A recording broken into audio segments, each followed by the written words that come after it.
সবাইকে জানাচ্ছি স্বাগতম। এখন আমরা সমাধান করব কুমিল্লা বোর্ডের কাজ ক্ষমতা শক্তি সম্পর্কিত প্রশ্নটি নিয়ে। এখানে দেওয়া আছে 400 গ্রাম ভরের একটি বস্তু এমকে 100 মিটার উঁচু দাঁড়ানোর ছাদ থেকে ফেলে দেওয়া হলো। একই সময়ে 200 গ্রাম ভরের অপর একটি বস্তু এনকে 20 m/s1 বেগে খাড়া উপরের দিকে নিক্ষেপ করা হলো। এখন কোন নম্বর প্রশ্ন বলছে কাজ কাকে বলে? আমরা জানি যে কোনো বস্তুর উপর বল প্রয়োগ করলে বল এবং বলের দিকে সরণের উপাংশ গুণফলকে কাজ বলে, এটা আমরা জানি। এরপর বলছে খ নম্বর প্রশ্ন, জিওথার্মাল কি? জিওথার্মাল একটা নবায়নযোগ্য শক্তি কেন ব্যাখ্যা করো? আমরা যদি এটা করতে চাই যে এখানে আমার 2 মার্ক পেতে হবে, তাই না? খ নাম্বার প্রশ্ন হচ্ছে 2 মার্ক, ঠিক আছে? অনুধানমূলক মানে জ্ঞান যোগ কিছু লিখবো, এটা মিলে হচ্ছে আমার কি খ নাম্বারটা। তাহলে কেউ লিখবো জিওথার্মাল নবায়নযোগ্য শক্তি কেন। এখন আমরা এটাকে এক কথায় আগে অ্যান্সার দিব, অথবা আমরা কাজ করতে পারি এই যে নবায়নযোগ্য শক্তিটা কি এর সংজ্ঞাটা আগে দিলাম, ঠিক আছে? অথবা আমরা শক্তির সংজ্ঞাটা দিলাম, অথবা আমরা বলতে পারি যে শক্তি হচ্ছে 2 ধরনের, একটা হচ্ছে নবায়নযোগ্য, একটা হচ্ছে অনবায়নযোগ্য, ঠিক আছে? মানে এক কথায় আমরা একটা অ্যান্সার দিব। দেওয়ার পরে এই যে জিওথার্মাল যে একটা নবায়নযোগ্য শক্তি এর সংজ্ঞাটা বললাম, বলার পরে বললাম যে এটাকে বারবার ইউজ করা যায়, ঠিক আছে? এই যে বলবো যে একটা এই যে বলবো এটা বলার কারণে কিন্তু আমরা 2 মার্ক পাবো, ঠিক আছে? এরপর কি বলছে গ নম্বর প্রশ্নে, যে ভূমি হতে কত উচ্চতায় এম বস্তুর গতিশক্তি এবং বিভব শক্তি সমান হবে? আমরা একটু দেখি এই বস্তুটা কোথায় আছে। এই যে এটা ধরলাম, এটা হচ্ছে ভূপৃষ্ঠ, আমাদের বলছে 400 গ্রাম ভরের, এখানে একটা বস্তু আছে, এই বস্তুটার নাম হচ্ছে এম, দিছে নাম দিছে 400 গ্রাম, ঠিক আছে? 400 গ্রাম ভরের একটা বস্তুকে 100 মিটার উঁচু, তার মানে উচ্চতা দিছে আমাদের 100 মিটার, দাঁড়ানোর ছাদ থেকে ফেলে দেওয়া হলো, ঠিক আছে? বলছো না এম বস্তুর। এখন আমরা একটা ধরে নেব, আমরা ধরে নেব যে ধরি এক্স উচ্চতায়, এই এটুকু ধরলাম এক্স উচ্চতায় ধরে নিচ্ছি আমরা যে এখানে গতিশক্তি এবং বিভব শক্তি সমান হবে। তাহলে বলবো যে ধরি বা মনে করি এক্স উচ্চতায় কি বলছে গতিশক্তি, না? তাহলে গতিশক্তি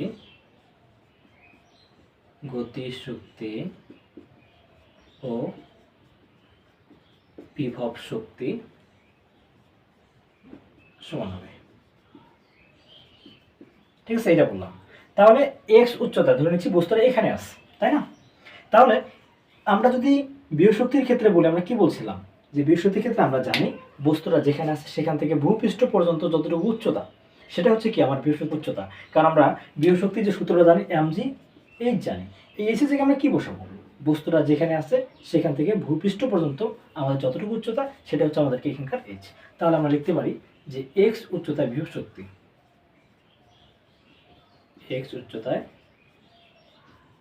বিভব শক্তি, এটাকে ভিতরে বস করলাম, তাহলে কি হবে mg x। তাহলে প্রশ্ন মতে বা শর্ত মতে কি বলছে আমাদের যে গতিশক্তি বিভব শক্তি সমান হবে, তার মানে এটা হচ্ছে আমাদের গতিশক্তি টি, বিভব শক্তি হচ্ছে কি ভি। তাহলে টি করলে কি লিখতে পারি mg x। তাহলে অতএব x উচ্চতায় মোট শক্তি, আমরা মোট শক্তি বলতে কি যান্ত্রিক শক্তি, তাই না? এটা করলে কি হবে ভি যোগ টি মানে কত পাবো 2 mg x। তাহলে x উচ্চতায় মোট শক্তি পাচ্ছি আমরা 2 mg x। এখন আমরা জানি যে বস্তুটা যেখানে যাক না কেন যে সব জায়গায় বস্তুটার শক্তি কি থাকবে সমান থাকবে। তাহলে বস্তুটা যখন এখানে আসে, এখানে যে বস্তুটা আছে এখানে শক্তি কতটুকু, ওইখানে যতটুকু শক্তি থাকবে আমরা কি জানি সম্পূর্ণ শক্তি হচ্ছে কি বিভব শক্তি। এখানে কোনো গতিশক্তি নাই, কেন গতিশক্তি নাই? কারণ সেখানে কি আমাদের বেগটা কি শূন্য। তাহলে এখানে সম্পূর্ণ শক্তিটা কি বিভব শক্তি। তাহলে এখানে শক্তিটা কি mg h না? সম্পূর্ণ শক্তি কিন্তু mg h। এখান থেকে এই ভূপৃষ্ঠ পর্যন্ত আমরা এটাকে h ইকুয়াল ধরে নিচ্ছি 100 মিটার। তাহলে এখান থেকে কি mg h ধরে নিচ্ছি, এখান থেকে এই ভূপৃষ্ঠ পর্যন্ত উচ্চতা হচ্ছে h। তাহলে এখানে আমাদের বিভব শক্তি কতটুকু হবে mg h, মোট শক্তি কতটুকু হবে mg h। তাহলে বলতে পারি শক্তির নিত্যতা অনুসারে, শক্তির নিত্যতা অনুসারে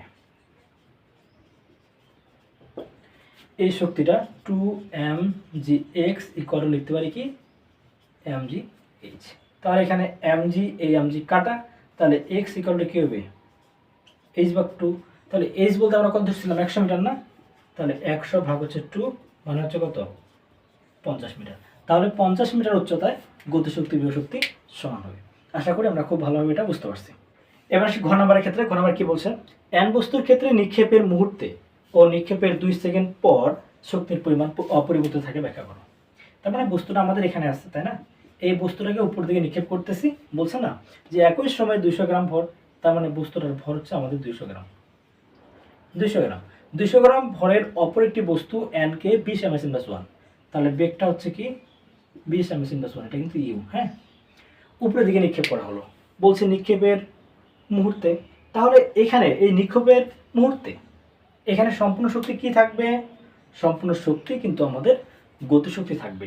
কেননা এখানে আমরা নিক্ষেপ করতেছি, এখানে কিন্তু উচ্চতা, কিন্তু ভূপৃষ্ঠে কিন্তু উচ্চতা কাজ করতেছে না। সো আমরা এখানে বলতে পারি নিক্ষেপের মুহূর্তে সম্পূর্ণ শক্তি হচ্ছে কি গতিশক্তি। তাহলে আমরা লিখে নিব যে নিক্ষেপের মুহূর্তে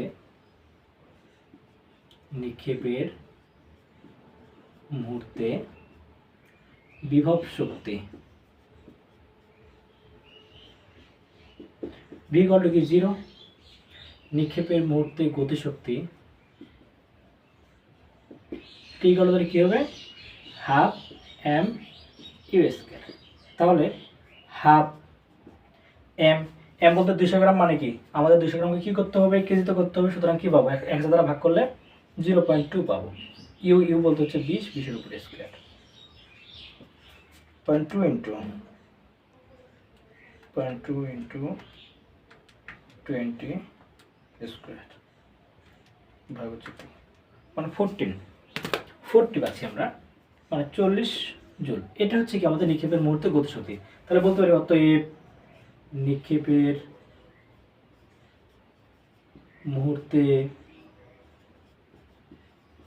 মোট শক্তি, তাহলে = কি ভি যোগ হচ্ছে টি। এর মানে আমরা কি পাবো? এটা পাবো 0 যোগ এটা, সুতরাং কি 40 জুল। এটা হচ্ছে কি আমাদের নিক্ষেপের মুহূর্তে কিন্তু শক্তিটা ছিল। এখন বলছে 2 সেকেন্ড পর, যে নিক্ষেপের 2 সেকেন্ড পর শক্তির পরিমাণ অপরিবর্তিত থাকে। তাহলে 2 সেকেন্ড পর এই বস্তুটা কতটুকু দ্রুত অতিক্রম করে আমরা সেটা বের করে নেব। আবার 2 সেকেন্ড পর তার বেগ কত হবে এটা বের করে নিতে পারি, কারণ যেহেতু আমরা সূত্র জানি 12 mv², তাই না? অর্থাৎ কি ভি এর মানটা বের করব। আবার কি mgh কতটুকু এটুকু বের করতে হবে। সুতরাং 2 সেকেন্ড পর আমাদের দূরত্ব কতটুকু অতিক্রম করবে, আবার 2 সেকেন্ড পর তার বেগ কতটুকু হবে সেটা কিন্তু আমাদের বের করতে হবে। তাহলে বলতে পারি 2 সেকেন্ড পর বস্তু কর্তৃক অতিক্রান্ত দূরত্ব।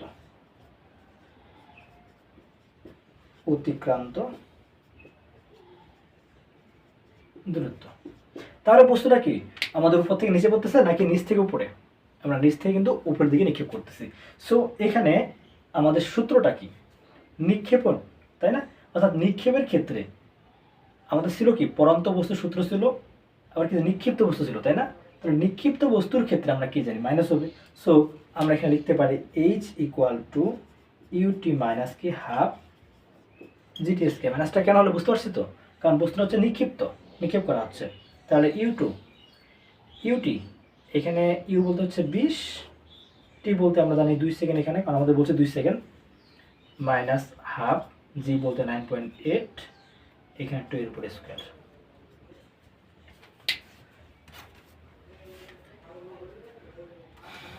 -9. হিসাব করে 9.8 ইন্টু 4 ভাগ হচ্ছে 2 মাইনাস হচ্ছে 40, তার মানে 20.4 এত কি মিটার। তাহলে 2 সেকেন্ড পর এত মিটার দূরত্ব অতিক্রম করে। ঠিক আছে, তাহলে 2 সেকেন্ড পর বেগ কতটুকু হয় এটা বের করব। তাহলে 2 সেকেন্ড পর বেগ v = কি u - gt, তাই না? তাহলে ইউ ছিল কত আমাদের 20 ছিল, জি বলতে 9.8 ইন্টু 2, মানে তার কত হচ্ছে 19.6, মানে 0.4 ms/1 এটা। ঠিক আছে, তাহলে 2 সেকেন্ড পর বিভব শক্তি ভি ড্যাশ দিলাম এটা, হ্যাঁ, mgh না, তাহলে m বলতে আমাদের কতটুকু বলছে 200 গ্রাম, মানে কি আসবে 0.2। ঠিক আছে, এরপর জি বলতে 9.8, h এইচ বলতে আমাদের কত হবে 20.4 মিটার, 20.4। তাহলে এটা কত আসতেছে ইন্টু 20.4 ইন্টু 9.8 ইন্টু 0.2, মানে 39.984 এত কি জুল পাচ্ছি। ঠিক আছে, তাহলে 2 সেকেন্ড পর গতি শক্তি টি দিয়ে চিহ্নিত করলাম, হাফ এম ভি স্কয়ার যায়, তাই না? হাফ এম ভি স্কয়ার, এই যেটা আমাদের, এই যে এখানে আমরা কত পেলাম, এই যে ভিটা যেটা নির্ণয় করলাম। হ্যাঁ, তাহলে এখান থেকে আমরা পাবো কি, এদিকে যাচ্ছি, তাহলে টি ড্যাশ ইকুয়াল হাফ এম বলতে হচ্ছে 0.2 ভি স্কয়ার, ভি বলতে 0.4 এর উপরে স্কয়ার। তাহলে এখানে পাচ্ছি 0.2 ইন্টু 0.4 এর উপরে স্কয়ার ভাগ হচ্ছে 2, তাহলে 0.016 এত জুল। তাহলে অতএব 2 সেকেন্ড পর মোট